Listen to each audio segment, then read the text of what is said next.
ఓం సదాశివసమారంభాం వ్యాసశంకరమధ్యమాం అస్మదాచార్యపర్యంతాం వందే గురుపరంపరాం. జ్యోతిషశాస్త్రాన్ని భావితరాల వారికి ప్రసాదించిన ఋషుల యొక్క పాదపద్మాలకి నమస్కారం చేసుకుంటూ, అలాగే నాకు ఈ జ్యోతిష విద్యను నేర్పిన గురువర్యులు జ్యోతిష బ్రహ్మ కీర్తిశేషులు శ్రీ ఈరంకి సూర్యనారాయణమూర్తి గారు సూర్యశ్రీ దైవజ్ఞ గారి యొక్క పాదపద్మాలకి నమస్కారం చేసుకుంటూ, ఓం శ్రీ మహాగణాధిపతి నమః, శ్రీ గురుభ్యో నమః, హరి ఓం. వీక్షకులందరికీ నమస్కారం. కుంభరాశి వారికి ఈ వారం సానుకూలమైనటువంటి గ్రహస్థితి గోచరిస్తూ ఉన్నది. ఈ రాశిలోనే సంచారం చేస్తూ ఉండేటువంటి శనేశ్వరుడు, అర్ధాష్టమ రవి, అర్ధాష్టమ గురుడు ఈ రాశి వారికి ప్రధానంగా ఇబ్బంది పెట్టేటువంటి గ్రహాలు. అయితే ఈ మూడు గ్రహాల ఇబ్బందిని ఒక్క గ్రహం తీసేస్తోంది, అది కుజుడు.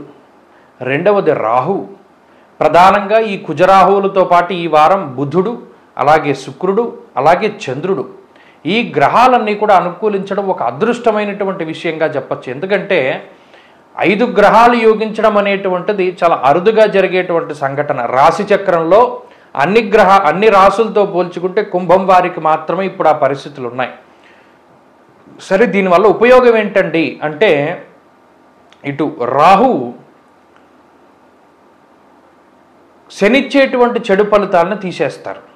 అనగా ఏలినాటి శని వల్ల వచ్చేటువంటి అనారోగ్య సమస్యలు, ఆర్థిక ఇబ్బందులు, వ్యసనాలు, జూదము ద్వారా కోల్పోయినటువంటి ధనము, లేదా అన్యులకి ఇచ్చినటువంటి ధనం అది తిరిగి రాక ఇబ్బంది పడుతూ ఉంటే ఆ ధనాన్ని, ఆ ద్రవ్యాన్ని తిరిగి సంపాదించేటువంటి స్థితిని, మళ్ళీ వాళ్ళే తీసుకొచ్చిస్తారని కాదు, ఆ పోగొట్టుకున్నటువంటి డబ్బు మళ్ళీ సంపాదించుకునేటువంటి పరిస్థితికి రాహువు కారణం. అది ఈ వారంలో జరుగుతుంది.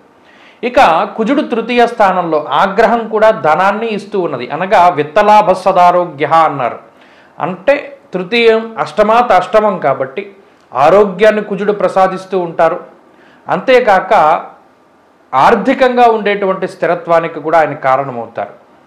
ఇలా ఆర్థిక పరంగా ఈ వారం కుంభరాశికి చాలా బాగున్నది. ఇక చతుర్థ పంచమ స్థానాల్లో ఉండేటువంటి బుధ శుక్రులు కూడా చాలా యోగిస్తూ ఉన్నటువంటి గ్రహాలు. వాటి వల్ల కూడా అటు ఉద్యోగపరంగా సమస్యలు ఏర్పడినా, కుటుంబ పరంగా సమస్యలు ఏర్పడినా, లేదా సంతానానికి సంబంధించినటువంటి సమస్యలు ఏర్పడినా, ఇలా ఏది ఏర్పడినా కూడా వాటి నుండి బయటపడడానికి అవకాశం వస్తుంది.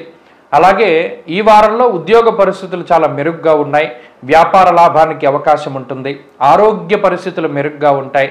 అలాగే విద్యార్థులకు ఉన్నటువంటి గ్రహగతులు కూడా యోగించడానికి అవకాశం ఉన్నది. స్త్రీలకు ప్రత్యేకించి ఈ గ్రహస్థితి వల్ల మనోల్లాసము కలుగుతుంది. ఏ పనైనా సరే మనం సాధించగలమనేటువంటి నమ్మకం ఏర్పడుతుంది. అలాగే స్త్రీలలో ఉద్యోగ వ్యాపారాలు చేసేటువంటి స్త్రీలు లాభపడడానికి అవకాశం ఉంటుంది. కుంభరాశి వారు ఈ వారంలో మరింత అనుకూలమైనటువంటి ఫలితాలని సాధించడానికై ఆంజనేయ స్వామి వారి యొక్క ఆరాధన చేస్తూ ఉండడం చెప్పదగినటువంటి సూచన. ఈ వారంలో కలిసి వచ్చేటువంటి రోజు బుధవారంగా చెప్పవచ్చును. అదృష్ట సంఖ్య 2, అదృష్ట వర్ణము లేత ఆకుపచ్చ రంగు.